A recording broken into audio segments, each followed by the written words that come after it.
आवाज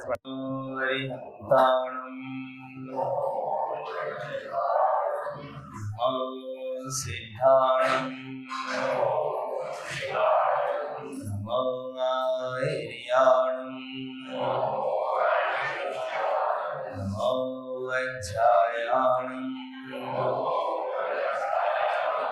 नमो लोये सर्वसाहुणं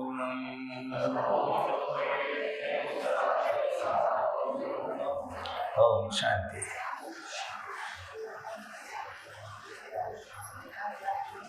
कम समय में अधिक विषयों का अध्ययन, पठन पाठन इस शिविर में चल रहा है।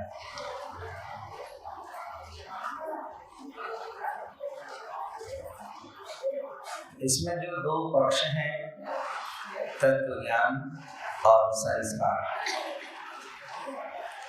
इन दोनों ही पक्षों को सम्यक तरीके से ग्रहण करके अपनी अंतरंग और बहिरंग जिंदगी की व्यवस्था को अच्छा स्वरूप देना है।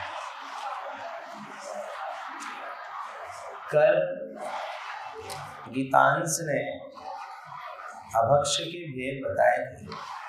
कितने 22 कितने भेद बताए थे? 22 नाम याद है आपको? बोलिए। भोला भूर परानिसी भोजन भोगी जामे धरती पर उमर कंद मूल माटी शामिश मधुमाखन और मदिरा फल अति तुच्छ प्रसाद से रस।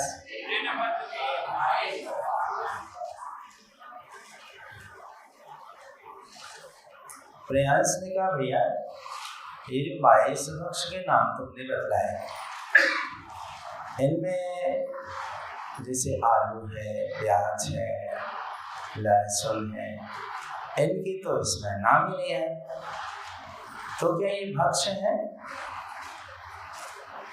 अब 22 में तो उनके नाम नहीं है। गीतांश ने कहा, भाई अलग अलग अपेक्षाओं से अलग अलग प्रकार से इनका वर्णन हमको पढ़ाया गया है। प्रियांश ने पूछा, तो तुम जो अधूरी बात कह रहे हो उसको पूरा करो ना, और क्या है अभक्ष के मामले में? गीतांश ने कहा, ठहरो, मैं तुम्हें अब दूसरे प्रकार से अभक्ष के भेद बताता हूँ, ठीक है? तो लिखिए, अब गीतांश आपको दूसरे प्रकार से अभक्ष के भेद बताना चाहता है। हेडिंग डालिए, दूसरे प्रकार से अभक्ष के 5 भेद। दूसरे प्रकार से अभक्ष के 5 भेद।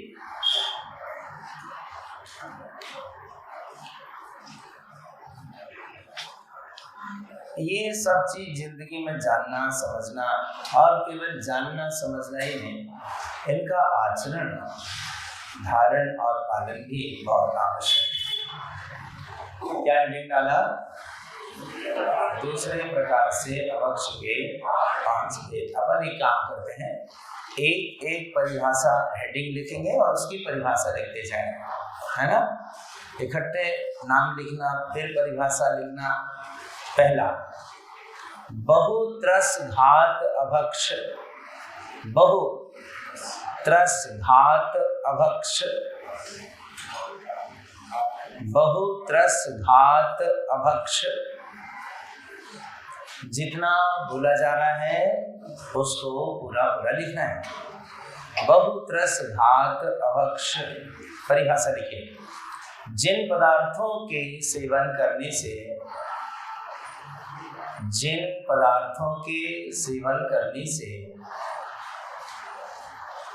अनेक त्रस जीवों का,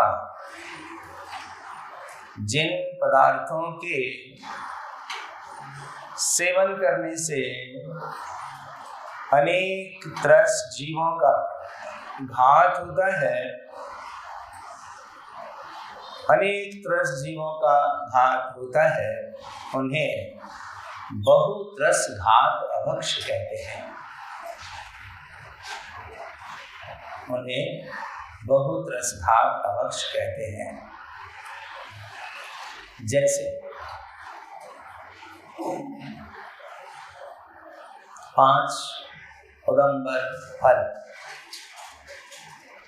5 उदंबर फल का मन लगाते जाना। घुना हुआ अन्न, घुना हुआ अन्न, डबल रोटी, फूल गोभी आदि। हाँ जी, फूल गोभी में बहुत सारे छोटे छोटे कीड़े पाए जाते हैं, सूर्यवंशी जी। जैसे वो फूल रहता है ना, उसे आज आप प्रयोग करके देखना। एक फूल गोभी का फूल लेना और उसे स्टील की बड़ी थाली में ऐसा उल्टा पकड़ के झड़ाना, अच्छे से झड़ा देना, और फिर देखना थाली में कितने सारे जीव गिर चुके हैं।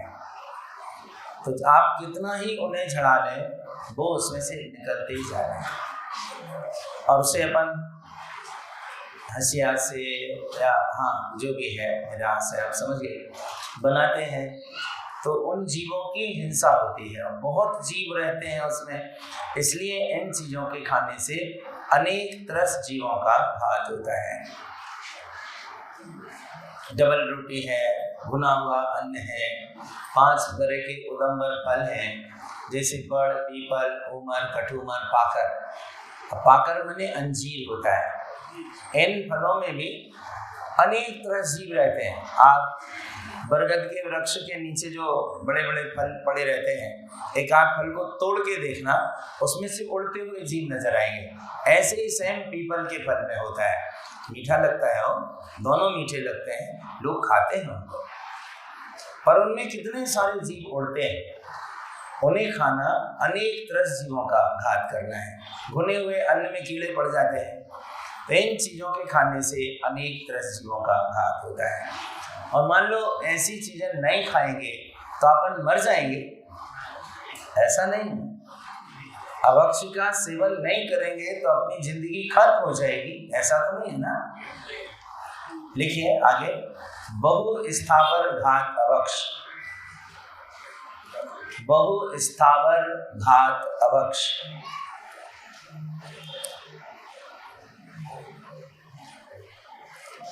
ऊपर वाली परिभाषा को लिखना शुरू कीजिए। जिन पदार्थों के सेवन करने से, बस इसकी बात चेंज करेंगे, जिन पदार्थों के सेवन करने से अनंत स्थावर जीवों का घात होता है। ऊपर लिखा था अनेक त्रस जीवों का घात होता है ना। ऊपर लिखा था अनेक त्रस जीवों का घात होता है। अब इसमें लिखा है अनंत स्थावर जीवों का घात होता है, उन्हें बहु स्थावर घात अभक्ष कहते हैं। उन्हें बहु स्थावर घात अभक्ष कहते हैं। उदाहरण जैसे आलू, आलू, लहसुन, प्याज, मूली, गाजर, शकरकंद आदि।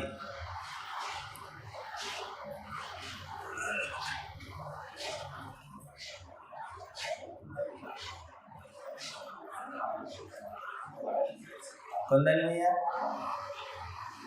आज हमारे साहू जी शिक्षण क्लास में आए और एक अच्छी बात है, बहन सविता साहू बचपन से हमारे सारे कार्यक्रमों में जुड़ी रहती है, पूरा परिवार। उनका पुत्र लक्की साहू ये पूरा मैटर लिख रहे हैं, याद कर रहे हैं, परीक्षा भी देंगे ये सब लोग। तो आप सोच रहे होंगे कि आप लोग तो गृहस्थ में रहते हुए सबको सन्यासी बना देंगे, ये सब चीज़ों का त्याग करा के क्यों सूर्यवंशी जी, लगता होगा ना ऐसा। कि आप तो घर में रहते ही सब चीजों का त्याग करा के हमको जय सन्यासी बाबा बना देंगे। लेकिन एक बात है, गृहस्थ जीवन में जिस व्यक्ति का चारित्र उत्कृष्ट होता है वो पुरुष घर में रहते हुए भी संत की तरह माना जाता है। गृहस्थ संत की भी अपनी महिमा होती है और विरक्त संतों से भी गृहस्थ संतों की महिमा ज्यादा मानी जाती है, श्रेष्ठ मानी जाती है, क्योंकि त्याग करके संत जीवन जीना अलग बात है और सबके बीच रहकर संत जीवन जीना बहुत कठिन काम है और उसे जो साध लेते हैं उनकी महिमा बहुत होती है। इसलिए इन चीजों के त्याग करने से कोई ऐसा नहीं है कि घाटा होता है। अपन अहिंसा धर्म का पालन करते हैं ना। देखो जैन धर्म में तो लिखा ही है अहिंसा परमो धर्म, ये महाभारत में भी लिखा है अहिंसा परमो धर्म यथा धर्म यथो धर्मस्ततो जया। हर धर्म में अहिंसा की महिमा है। बौद्ध धर्म में महात्मा बुद्ध कहते थे पाणम नहन न चादन्यवादी, किसी प्राणी की हिंसा नहीं करना चाहिए, झूठ नहीं बोलना चाहिए। तुलसीदास जी ने मानस में लिखा परम धर्म श्रुति विदित अहिंसा पर निंदा सम अग्न गिरीशा। किसी भी धर्म में किसी भी पंथ में आप देख लें, कोई भी धर्म हिंसा करने की प्रेरणा नहीं देता, अनावश्यक रूप से उन वस्तुओं के सेवन करने की भी अनुमति नहीं देता जिन वस्तुओं के सेवन करने से जीव हिंसा का पाप लगता है और जीवों को कष्ट होता है। बस यही तो हमारी संस्कृति है, ये हमारा धर्म है। इसलिए भारत के लोगों में धर्म की अहिंसा की प्रधानता सबसे बड़ी चीज है। तो इन चीजों के सेवन करने से जीवों की हिंसा होती है, इसलिए इनके सेवन का त्याग करना चाहिए, बचना चाहिए, दूर रहना चाहिए। तीसरा लिखिए प्रमाद कारक। प्रमाद कारक, प्रमाद कारक माने प्रमाद पैदा करने वाले। ब्रैकेट में लिख लीजिए मादक, मादक, प्रमाद कारक ब्रैकेट में मादक, ब्रैकेट बंद, अभक्ष माने प्रमाद कारक अभक्ष या मादक अभक्ष, ये इसका नाम होगा। हमने या नहीं लिखा, ब्रैकेट में मादक लिखा है, प्रमाद कारक मादक अभक्ष लिखिए। जिनके सेवन करने से, जिनके सेवन करने से प्रमाद या विषय विकार, जिनके सेवन करने से प्रमाद या विषय विकार, ब्रैकेट में लिखिए नशा, ब्रैकेट बंद, बढ़ता है, उन्हें प्रमाद कारक अभक्ष कहते हैं। जिनके सेवन करने से प्रमाद या विषय विकार नशा बढ़ता है उन्हें प्रमाद कारक या मादक अभक्ष कहते हैं। जैसे में कुछ चीजें नोट कर लीजिए। शराब, गांजा, भांग, अफीम, बीड़ी, सिगरेट, तंबाकू, पाउच, गुटखा, चाय भी लिखवा दें? नहीं, आप कहो तो लिखवा है।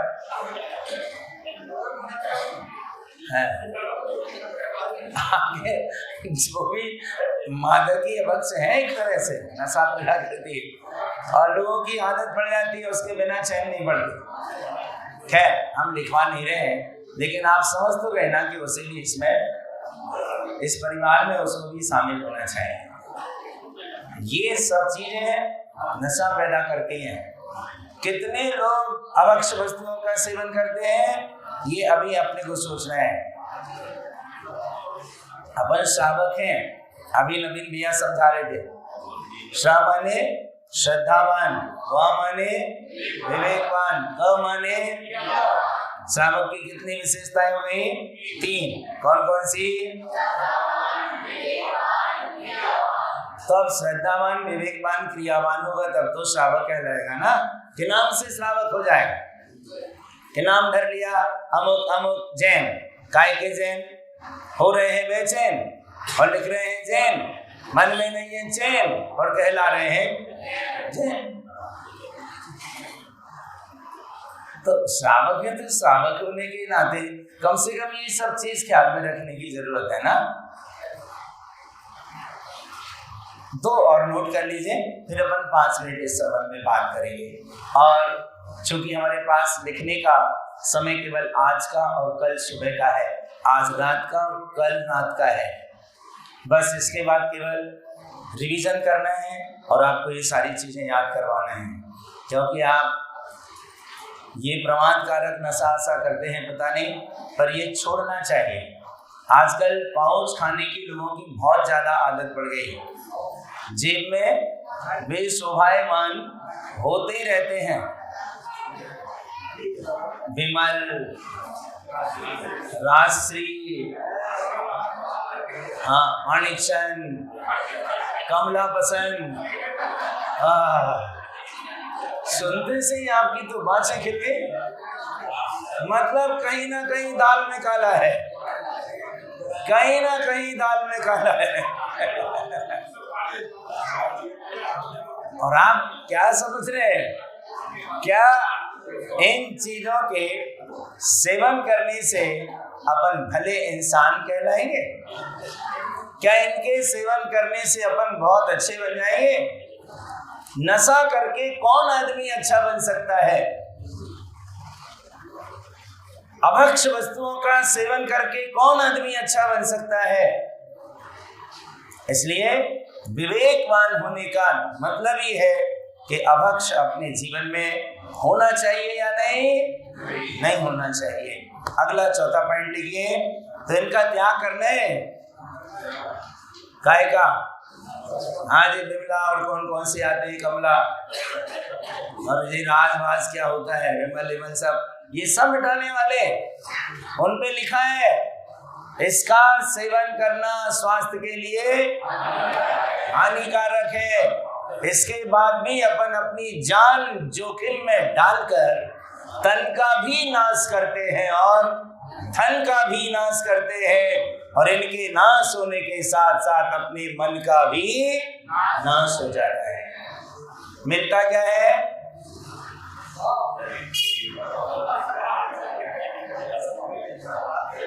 एक भाई को बहुत ज्यादा गुटखा खाने की, जर्दा खाने की आदत थी। मैंने उसको समझाया कि भाई ये सब अच्छी चीज नहीं है, बंद कर दे, बच्चों वाला आदमी है, परिवार बड़ा है। नहीं माना। एक बार समझाया, 2 साल बाद दूसरी बार समझाया, 6 महीने बाद तीसरी बार समझाया, एक बार और समझाया, उसके बाद उसे कैंसर हो गया। नहीं माना। एक आदमी, 2 सयाने थे बाबा, 60-65 साल की उम्र रही होगी, वो क्या पीते थे? बीड़ी। हाँ, बीड़ी सिगरेट छिप के पीते थे। हाँ, क्या बात है पंडित जी, बीड़ी बिल्कुल सही है, मौत की सीढ़ी है बीड़ी। और एक बात बड़ी है, जो आदमी ऐसे नशा करते हैं ना, छिपके करते हैं, आप देख ना ले, कोई देख ना ले। अभी परसों नरसों एक आदमी सिगरेट पी रहा था, जैसे हम उधर से निकलने को हुआ उसने झट से हाथ पीछे किया, हम कहीं आसपास खड़े होकर बात करने लगे, उसने धीरे से नीचे गिरा।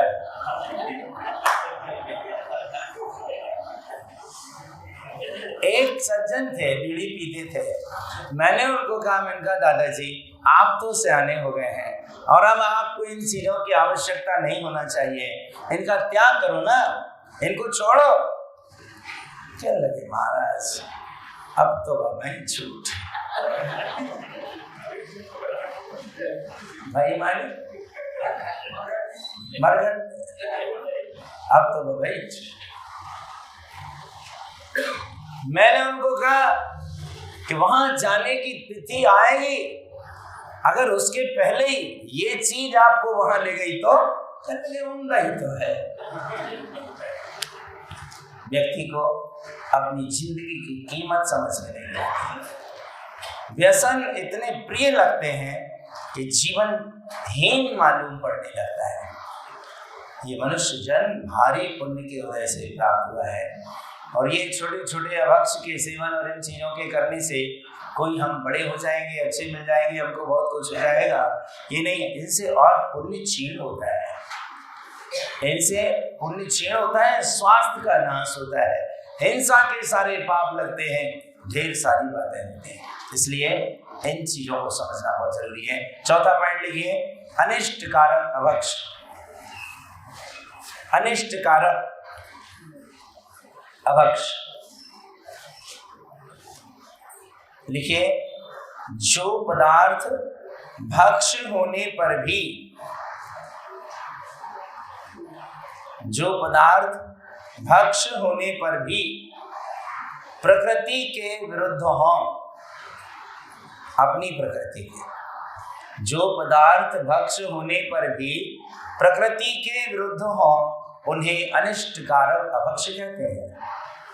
जो पदार्थ भक्ष होने पर भी प्रकृति के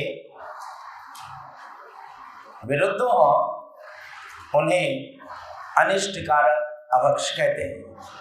लिखा? हाँ, उन्हें अनिष्ट कारक अभक्ष कहते हैं। जैसे हैजा के रोगी को जल, हैजा के रोगी को जल, कामा लगाइए। खांसी वाले को दही, फिर कामा, वायु रोग वाले को चने की दाल। बस पर्याप्त है, 2-3 उदाहरण समझने के लिए बता है ना। माने जो पदार्थ भक्ष हैं, जिनका आप सेवन कर सकते हैं, लेकिन प्रकृति के विरुद्ध हैं। अब हैजा का रोग हुआ है और अगर पानी पिला दिया जाए तो आदमी गड़बड़ भी हो सकता है। खांसी चल रही है और दही खा लिया तो खांसी और ज्यादा नुकसानदेह हो जाएगी। वायु का रोग है और चने की दाल खा रहा है आदमी तो और नुकसानदेह है। इसलिए जो चीजें भक्ष हैं लेकिन वर्तमान में प्रकृति के विरुद्ध हैं, उन्हें अनिष्ट कारक अभक्ष कहते हैं। ये चीजें अनिष्ट करती हैं, स्वास्थ्य बिगाड़ती हैं, नुकसान करती हैं, आदि आदि। अंतिम है अनुपसेव्य अभक्ष। अनुपसेव्य यानी सेवन नहीं करना चाहिए, जिनका सेवन करना उचित नहीं है, ऐसा अनुपसेव्य का अर्थ है।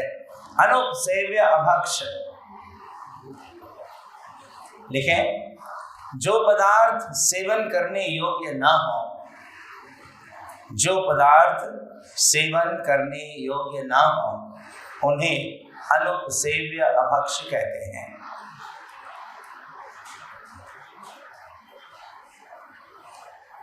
आप लिखो, क्या लिखो? उदाहरण जैसे कहीं लोग सलाह देते हैं मूत्र सेवन करने की, लार सेवन करने की, तब कायदे से ये चीजें सेवन करने की लायक नहीं है। ये अनुपसेव्य अभक्ष के अंतर्गत आती हैं। आप बताइए, अभक्ष के आपने 5 भेद लिखे, तो गीतांश ने कहा भाई ये मैंने तुम्हें अभक्ष के सारे भेद प्रभेद समझाए, अब तुम्हारा विचार क्या है? प्रियांश कहता है भाई मुझे समझ में सब आया और मैं आज से संकल्प करता हूं कि अभक्ष पदार्थों का सेवन नहीं करूंगा। तो गीतांश ने तो कर लिया,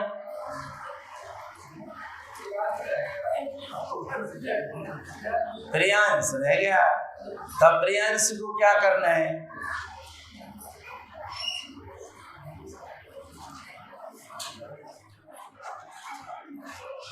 भाई प्रियांश को भी तो सोचना चाहिए ना, आप सब लोगों को भी तो विचार करना चाहिए ना। अभक्ष पदार्थों का सेवन करना कि नहीं करना? नहीं करना। इन सारी चीजों से बचेंगे तो श्रावक, धर्मी, सम्यक दृष्टि, धर्मात्मा, ये सब नाम सार्थक होंगे।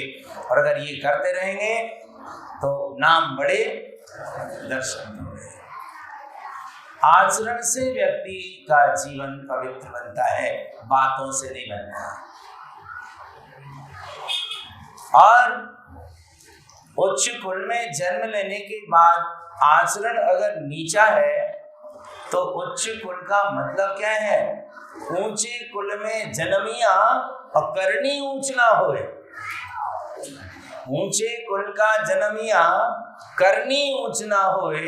सुवर्ण कलश माने स्वर्ण कलश, सुवर्ण कलश सुरा भरी, साधु निंदित सोए। ऊंचे कुल में जन्म ले लिया और करनी ऊंच नहीं है, सोने का घड़ा है, सरा भरी। घड़ा है सोने का और भरी है शराब। किस काम का? सोने का घड़ा। इसलिए उच्च कुल के होने के नाते अपने जीवन में इन सब चीजों का आचरण होना बहुत आवश्यक है, जिससे हम अपनी वर्तमान जीवन को अच्छा बना सकेंगे।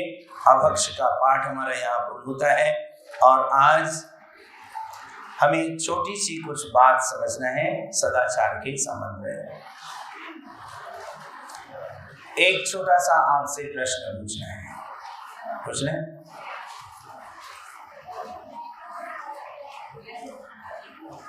जैसे मान लो अभी हमारे पास थोड़ा सा समय है, आधा घंटे का।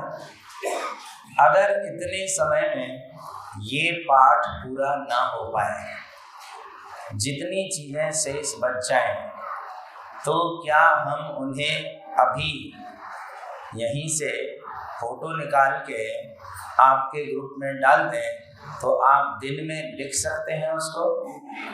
बोलिए, दिन में लिख लेंगे, घर से लिख के ले आएंगे, ये तो बहुत अच्छा काम हो जाएगा। पहले क्यों नहीं कहा? हम तो हर दिन कर देते हैं।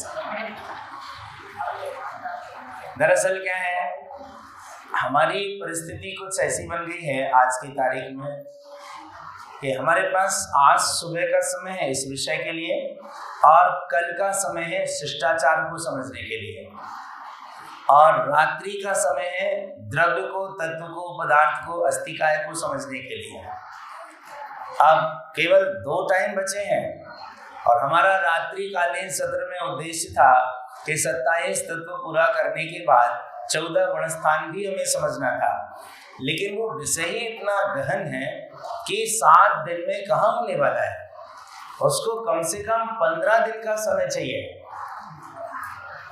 बिना 15 दिन के गुणस्थान भी समझ में आने वाला नहीं है। तो ये ऐसे विषय हैं जिन्हें जानना समझना बहुत जरूरी है, क्योंकि इनका सीधा अपने जीवन से संबंध है। अब अपन सोचो 7 दिन में सारी दुनिया अपनी झोली में आ जाए, तो 7 दिन में तो सारा ज्ञान का संसार अपनी झोली में नहीं आएगा। जितना हो सकता है इतना हो रहा है, ये भी आवश्यकता से, समय से ज्यादा हो रहा है और अच्छा हो रहा है।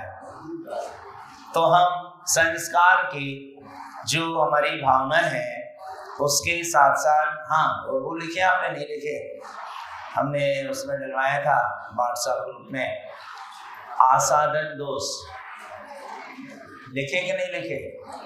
कौन कौन ने लिखे हाथ उठाइए। आसादन दोष व्हाट्सएप ग्रुप से किसने लिखे? अभी बहुत सारे लोग हैं जिन्हें लिखना बाकी है। आज आसादन दोष भी लिख लीजिए, और ये सदाचार का हम जो पाठ प्रारंभ कर रहे हैं, आधा घंटे में जितना होता है हम बखूबी इसे करेंगे, और जितना शेष रहता है उसे हम अभी इसी क्लास के बाद डाल देते हैं ग्रुप में, आप नोट कीजिए। अब हमारा दूसरा स्टेप प्रारंभ होता है सदाचार का। हेडिंग डालिए, सदाचार। शिविर का हमारा मुख्य उद्देश्य है संस्कार, सदाचार और शिष्टाचार। संस्कार का अर्थ हम समझ चुके हैं कि जो अच्छी और बुरी सहज आदतें बन जाती हैं वे कहलाती हैं संस्कार। और आज हम दूसरा स्टेप प्रारंभ कर रहे हैं जिसका नाम है सदाचार। सदाचार की परिभाषा और इसके शब्द के बारे में हम नोट करेंगे, पढ़ेंगे, समझेंगे और जीवन में अमल में लाने का प्रयत्न करेंगे। सदाचार हेडिंग डालें और नोट करें। सज्जन पुरुषों के द्वारा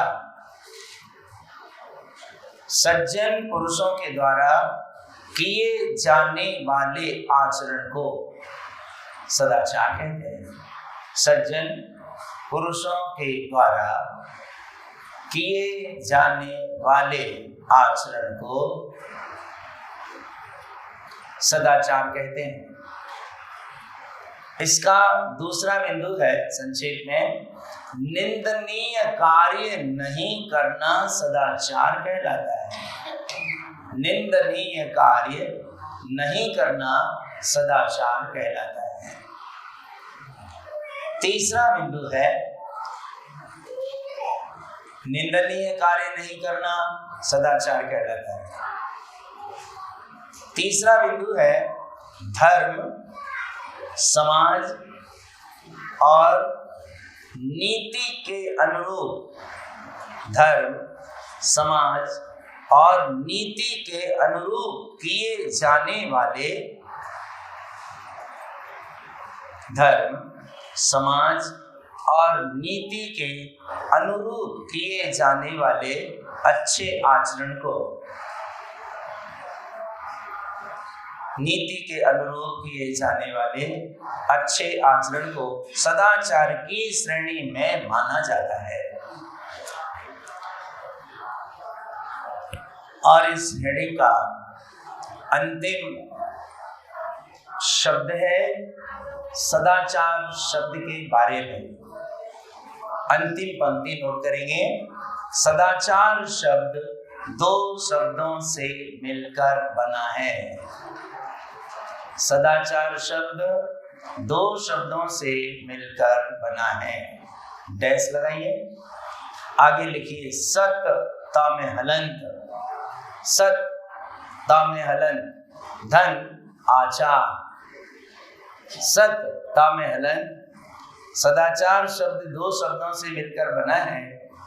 सत धन आचार बराबर सदाचार। सत धन आचार बराबर सदाचार। आप बताएं क्या लिखा आपने? परिभाषा क्या लिखी? सज्जन पुरुषों के द्वारा। बहुत अच्छा। दूसरा बिंदु,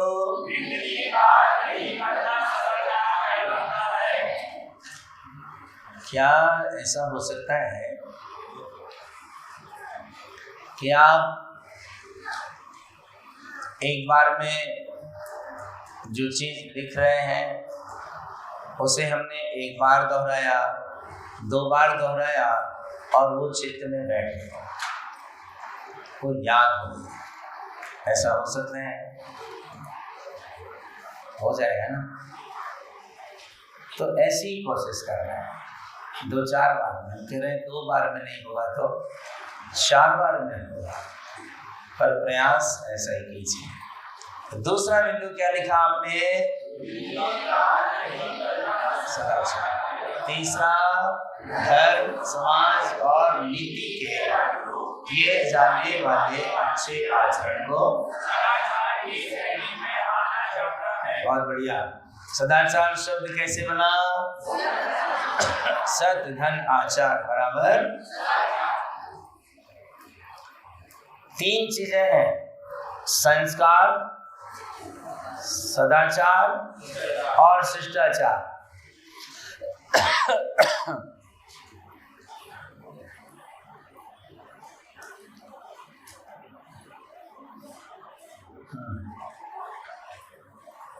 एक छंद आया है हमारे किसी पाठ में, तारणम ज्ञानमाला में, स्वाभाविक और सहज आदतें ये कहलाती हैं संस्कार। और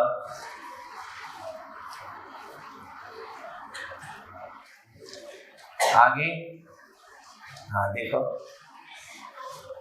तीन चीजों में अंतर स्पष्ट समझना है। संस्कार अलग चीज है, सदाचार अलग चीज है और शिष्टाचार अलग चीज है। संस्कार आदतें हैं, सदाचार आचरण है, शिष्टाचार कार्य करने के तौर तरीके हैं। एक अच्छे क्रम से व्यवस्थित तरीके से कोई कार्य करना, बोलना, रहन सहन, व्यवहार, समझाना, बताना, बात करना, ये जितने कुशल तरीके से हम कर सकते हैं उसका नाम है शिष्टाचार। जैसे किसी ने आपसे पूछा आपका नाम क्या है? रमेश जैन। आप झटका मार के भी बोल रहे हैं रमेश जैन, और उसी को आप बोलो जी मेरा नाम रमेश जैन है। उत्तर तो दिया, लेकिन पहले बोले वो अशिष्ट हुआ, बाद में बोले वो शिष्ट। शिष्ट माने अच्छा, भला, प्रशंसनीय, उसका नाम शिष्टाचार।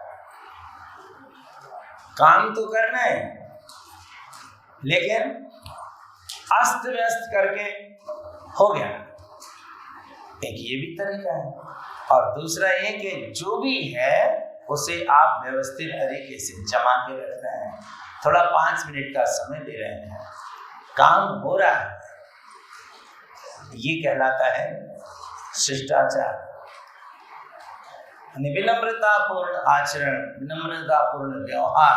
खैर अभी हमारा विषय नहीं है, कल सुबह होगा। तो ये तो 3 चीजें थी जिनको हमने आपको बताने की कोशिश की कि तीनों में अंतर है। संस्कार अलग चीज है, सदाचार अलग चीज है और शिष्टाचार अलग चीज है।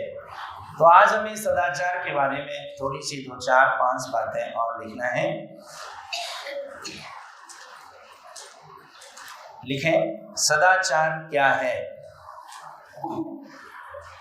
सदाचार क्या है? जैसे अभी तक अपने ख्याल में स्पष्ट नहीं हो पाए कि सदाचार क्या चीज हो सकती है, उसे हम और खुलासा करके लिख भी लेंगे और समझ भी लेंगे। नोट करिए, हिंसा आदि 5 पापों के विपरीत आचरण। हिंसा आदि 5 पापों के विपरीत आचरण वस्तुतः सदाचार है। माने एक पंक्ति में सारी बात आ गई। हिंसा आदि 5 पापों के विपरीत आचरण वस्तुतः सदाचार है। जैसे हिंसा नहीं करना, झूठ नहीं बोलना, चोरी नहीं करना, किसी को बुरी नजर से नहीं देखना और अनावश्यक वस्तुओं का संग्रह नहीं करना। ये काय में आएगा? सदाचार। काय में आएगा? सदाचार। जरूरत नहीं है और बहुत ज्यादा लालसा है तो ये तो आप लिख ही लगे ना, हिंसा नहीं करना, झूठ नहीं बोलना, चोरी नहीं करना, किसी को बुरी नजर से नहीं देखना, अनावश्यक वस्तुओं का संग्रह नहीं करना। इसके बाद 2 लाइन और लिखवानी है मुझे आपको। दूसरी ओर, इसी के नीचे लिखना है, दूसरी ओर सदाचार का संबंध खान पान से भी है। दूसरी ओर सदाचार का संबंध खान पान से भी है। जैसे रात में भोजन करना सदाचार की श्रेणी में आएगा कि नहीं आएगा? आएगा। रात में भोजन करना सदाचार की श्रेणी में आएगा। है? अभी आवाज तो यही आई थी कि आएगा। भाई हम तो आपकी बात को ध्यान देके बात करेंगे। रात में भोजन करना सदाचार की श्रेणी में आएगा कि नहीं आएगा? नहीं आएगा। मतलब आप पलट रहे हैं अपनी बात से। अच्छाओं के बात पर दृढ़ रहने की आदत हो। अच्छा, तो रात में भोजन करना सदाचार नहीं कहलाएगा। अभक्ष वस्तुओं का सेवन करना सदाचार के विपरीत है। अभक्ष वस्तुओं का सेवन करना सदाचार के विपरीत है। समझ में नहीं आ रहा? आ रहा है और खुलासा करते हैं। अभक्ष वस्तुओं का सेवन करना सदाचार के विपरीत आचरण है कि नहीं है? तो अभक्ष वस्तुओं का सेवन क्या नहीं करना चाहिए है? अच्छा, जैसे मान लो आजकल बहुत सारी चीजें लिक्विड में आने लगी, गरम मसाले भी लिक्विड में आने लगे, शायद और चीजें भी लिक्विड में आने लगी, और वो टिकिया सी बनी रखी रहती हैं अपने काय में, फ्रिज में। अब भी कितने दिन पहले वहां बनी और कितने दिन तक अपनी फ्रिज की उन्होंने शोभा बढ़ाई, और किसी दिन उनका भाग्य खुला, उस दिन भी खुल गए। समय आने पर सब काम होता है, समय से पहले कोई काम होता नहीं है, और भाग्य से ज्यादा कुछ मिलता नहीं है। तो जो अभक्ष वस्तुएं अपन यहाँ ऐसी चीजें फ्रिज में रख के खा रहे हैं, तो ये सदाचार माना जाएगा कि नहीं माना जाएगा? नहीं माना जाएगा। लेकिन हम क्या करते हैं, इन सब चीजों को बढ़िया फ्रिज में सजा के रखते हैं, और जब खाते हैं उनको तो ऐसा मानते हैं वाह हम श्रावक हैं। कौन है? श्रावक है। पर सोच तो लो कि श्रावक के लिए ये आचरण कर्तव्य करने योग्य है भी या नहीं है? अभी पढ़ रहे थे आप, अन्याय, अनीति और अभक्ष का त्यागी होता है। तो क्या करना है? अभक्ष खाकर दुर्गति जाना है या अभक्ष का त्याग करके सद्गति का मार्ग बनाना है? क्या करना है? अभक्ष का त्याग करके सद्गति का रास्ता बनाना है। तो थोड़ी सी हिम्मत तो करनी पड़ेगी, थोड़ा सा साहस तो करना पड़ेगा। आज रात्रि भोजन की बदनामी जितनी ज्यादा जैनियों के द्वारा हो रही है, उतनी ज्यादा और किसी के द्वारा नहीं हो रही है। सामने वालों को पता है,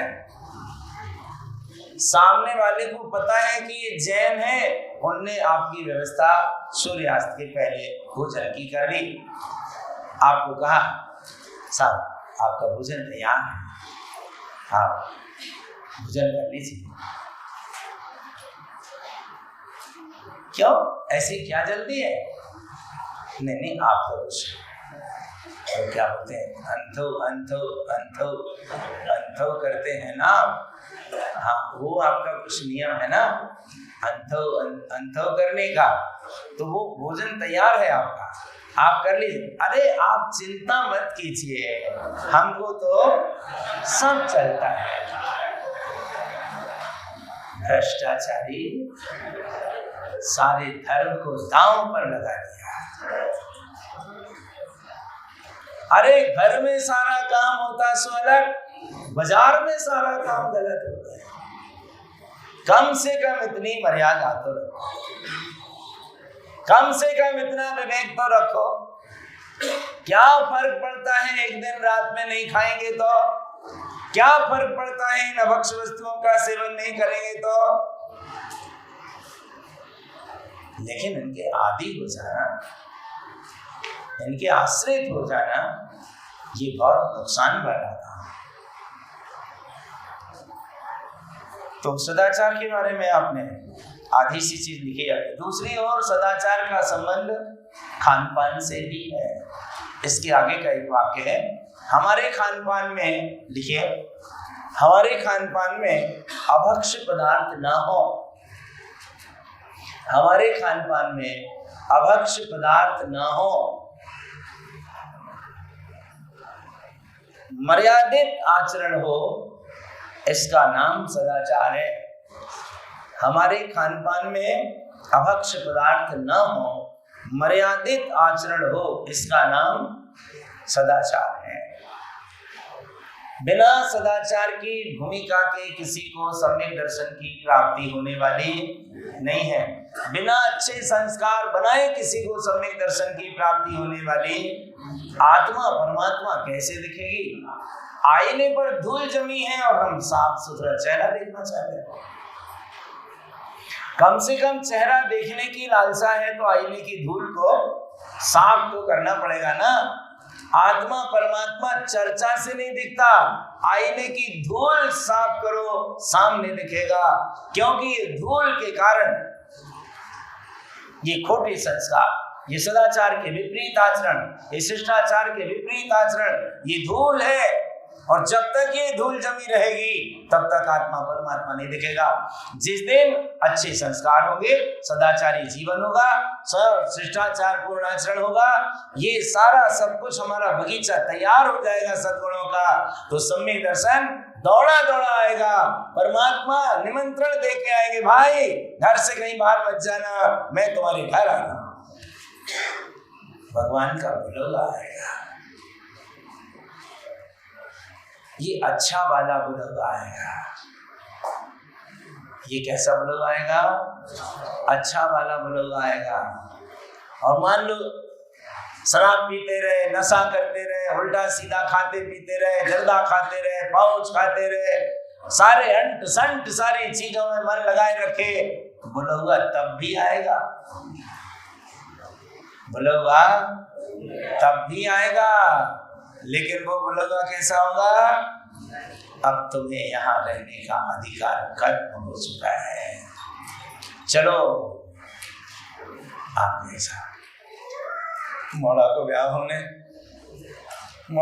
होने थोड़े 8-15 दिन, महीना भर की मोहलत।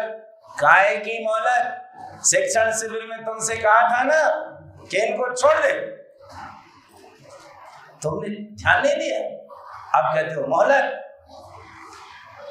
अगर तुम शिक्षण शिविर में छोड़ देते तो आज मैं अपने दूत को भेजता ही नहीं। लेकिन गलती मेरी नहीं है, गलती तुम्हारी है। और समय रहते गलती सुधर जाए, ये विवेकवान का लक्षण है। गलती को समय रहते सुधारने की आवश्यकता है। तो सदाचार 2 पक्षों में होता है, पाप आदि बुरे कामों से बचना और खान पान की पवित्रता, मर्यादित आचरण रखना, इसका नाम है सदाचार। क्या नाम है इसका? सदाचार। और इस संबंध में चूंकि सदाचारी व्यक्ति किस तरह से अपने जीवन को सफल बनाता है, इस संदर्भ में हम आपको कुछ बातें लिखा देना चाहते हैं। ठीक है, लिखिए। सदाचार और सदाचारी व्यक्ति। सदाचार और सदाचारी व्यक्ति, कुछ बिंदु है, एक के नीचे एक लिखते जाना है। बहुत अच्छा लग रहा है। सब नव युवा साथी और सभी बहनें, सभी भाई लोग खूब अच्छे से लिख रहे हैं। हमारे पास लगभग कितने 90 शिविरार्थियों के नाम लिखा चुके हैं। इन 90 शिविरार्थियों की कॉपी चेक होने वाली है आजकल में। कल शाम लिखने का काम हो जाएगा पूरा और फिर होगी आपकी कॉपियां जमा। घंटे 2 घंटे में या 1 दिन में हम आपकी कॉपियां चेक करके आपको वापस लौटा देंगे। इसलिए अपना होमवर्क कंप्लीट करके रखिए। जो भी मैटर लिखाया गया है उसे व्यवस्थित करके लिख कर चलिए। और 90 लोगों को परीक्षा में भी बैठना जरूरी है। आप शिविरार्थी हैं ना, अगर परीक्षा में नहीं बैठे तो आप पर चार्ज लगाया जाए। नहीं बैठना था तो नाम क्यों लिखवाया है ना? सोचना। शिविरार्थी है, बोलिए 90 लोग सब परीक्षा में बैठेंगे ना? बैठेंगे ना? बहुत बढ़िया। अरे यहाँ तो सब आनंद है, 90 लोग सब परीक्षा में। ध्यान रखना, 2 बातें थी हमारी। क्या आप परीक्षा में भाग लेंगे? एक, आप परीक्षा में भाग लेंगे। दूसरा, आप परीक्षा में भाग लेंगे। कौन सा? पहले वाला। हाँ, दूसरे वाले से जरा सावधान रहना है। देखिए, सदाचार और सदाचारी व्यक्ति, कुछ पॉइंट्स हैं, उन्हें नोट करना है। पहला, सदाचार सफलता की कुंजी है।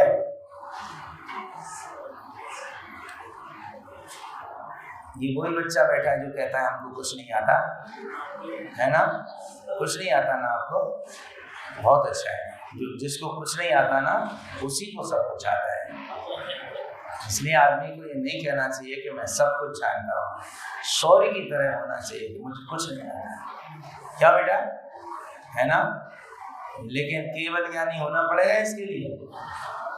उन्हें कुछ नहीं आता, केवल ज्ञानी को कुछ नहीं आता, और जिन्हें कुछ नहीं आता उन्हें सब कुछ आता है। और अपन सब कुछ जानते हैं, अपने को सब कुछ आता है, लेकिन कुछ नहीं आता। रास्ता है। तो पहला बिंदु लिखा आपने, सदाचार सफलता की कुंजी है। दूसरा, सदाचार व्यक्ति को हर क्षेत्र में सम्मानजनक स्थान दिलाता है। सदाचार व्यक्ति को हर क्षेत्र में सम्मानजनक स्थान दिलाता है। तीसरा बिंदु है, शिक्षा और सत्संगति से व्यक्ति सदाचारी बनता है। शिक्षा और सत्संगति से व्यक्ति सदाचारी बनता है।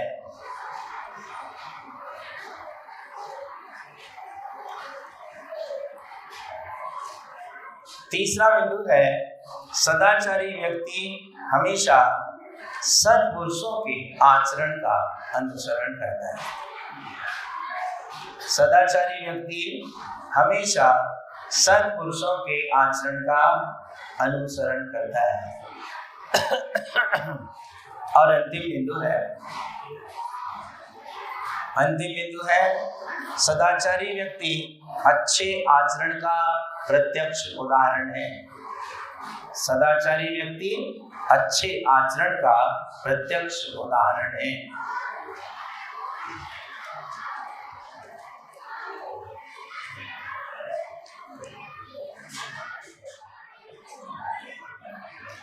हाँ जी, कितने बिंदु लिखे? 4, है ना? 5, 1 2 3 4 5। हाँ ठीक है, 5 ही सही। वो 4 लाइन नहीं मिली। स्वाभाविक और सहज आत्में कहलाती है संस्कार। हाँ, ले आओ तो आज बता दें तो अच्छा है। लिखा देंगे बोर्ड पे तो सब लोग नोट कर लेंगे और याद कर लेंगे तो अच्छा है। परीक्षा में आ गया तो बस 5 मिनट का टाइम और है लेखन के बारे में, और उसके बाद अटेंडेंस है। चौथा पॉइंट है, सदाचारी व्यक्ति हमेशा सत्पुरुषों के आचरण का अनुसरण करता है। सदाचारी व्यक्ति हमेशा सत्पुरुषों के आचरण का अनुसरण करता है। और अब हम ये चाहते हैं, इस पेज की हम पूरी फोटो कॉपी निकालकर अब व्हाट्सएप पर डालने वाले हैं।